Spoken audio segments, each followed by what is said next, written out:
valiente, hinubog ka ng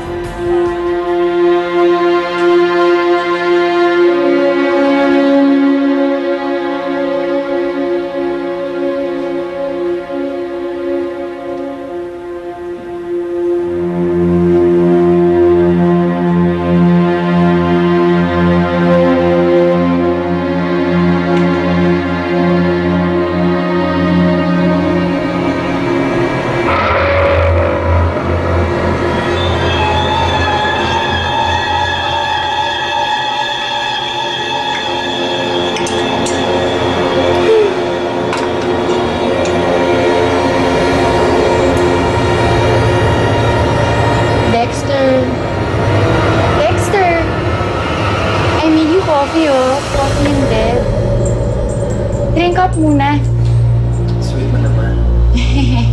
Of course. Sarap yan. Sigurado ka.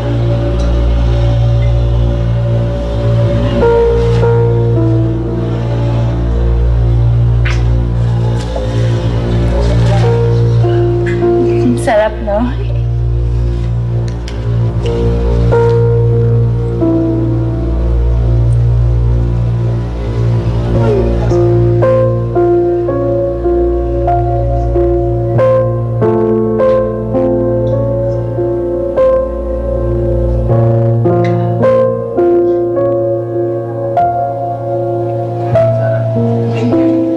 You're welcome. Sarap talaga yan.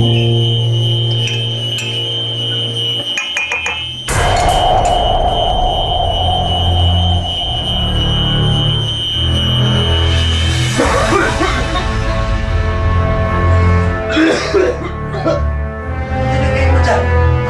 Ha?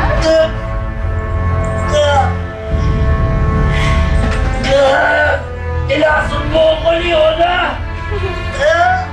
Sarap, diba? Ah. Bye, Dexter. Take care, ha? May coffee pa dyan. Ubusin mo. Bye.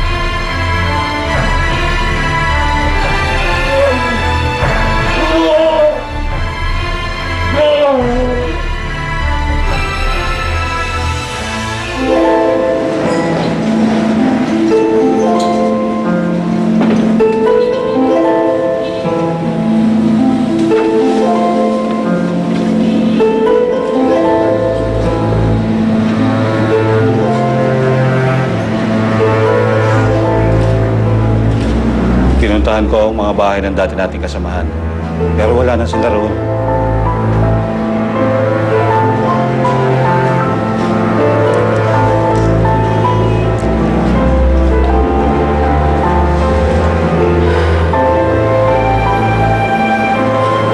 May balita ba kay Javier?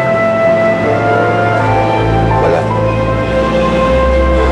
Kami lang matagal na tayo naghahanap. Siguro panahon na Hindi pa... ako susuko. Hindi ako titigil hanggat hindi ko siya nakikita.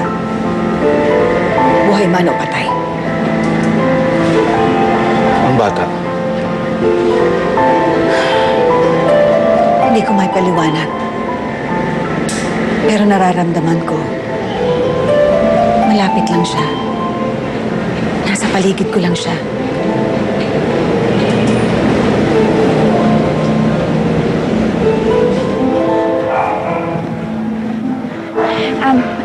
Ale, saan ho ba yung bahay ni Felicidad Noble?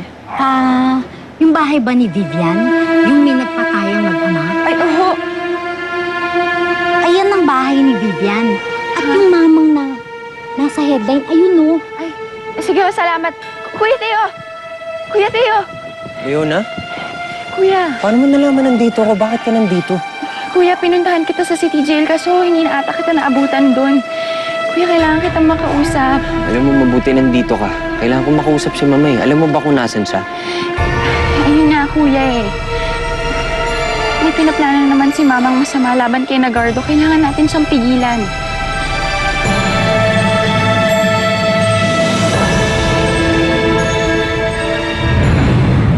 Simon Camaniat, my associate, Mr. Victorino. I'm Miss Nila Arden. Hello. The history of your foundation makes Bahay Pangarap very interesting. Interesting enough na mag-donate ako ng napakalaking halaga. Well, in behalf of the children of Myla Braganza, maraming salamat po. Miss Myla Braganza, interesado ako makilala siya. Napakasama kong bang tao. Patay ko ng sarili kong tatay. Aksidenteng pagkakabaril mo kay Piping, hindi mo sinasadya. Tulad din yun yung nangyari kay Luming. Hindi mo rin naman sinadya yun eh. Maraming salamat po. Ganun na ba talaga kayo kalapit sa isa't isa? Napumunta kayo dito para lang ipagtanggol siya? Buhay ng taong pinag-uusapan dito, Gardo. Buhay ng isang taong gustong magbago. At buhay ng isang amang niligtas niya. Na mahalaga para sa akin, Itay. Pero ngayon hindi ko alam kung sino ba talaga ang tinuturing ninyong anak. Kung mahalaga sa iyong tinuturing mong ama, magpasalamat ka sa taong nagligtas sa kanya. Alam mo ba, may kagagawa ng lahat na ito kung bakit tayo nagkaganito? Kung bakit nasira ang pamilya natin, walang iba kung hindi ang Gardong yan. Kahit pa paano siya na rin ang pumatay sa kay Piping. Bakit hindi mo siya patayin at pagtanggol ang pagkamatay ng ama mo? Para ba kay Piping? O para sa sarili mong kapakanan? Mangilabot ka sa mga sinasabi mong mapa. Mangilabot ka. Dahil hanggang sa hukay, gusto mo pa rin gamitin ang pinagkait mo sa toong tatay ko. Para lang sa sarili mong interes.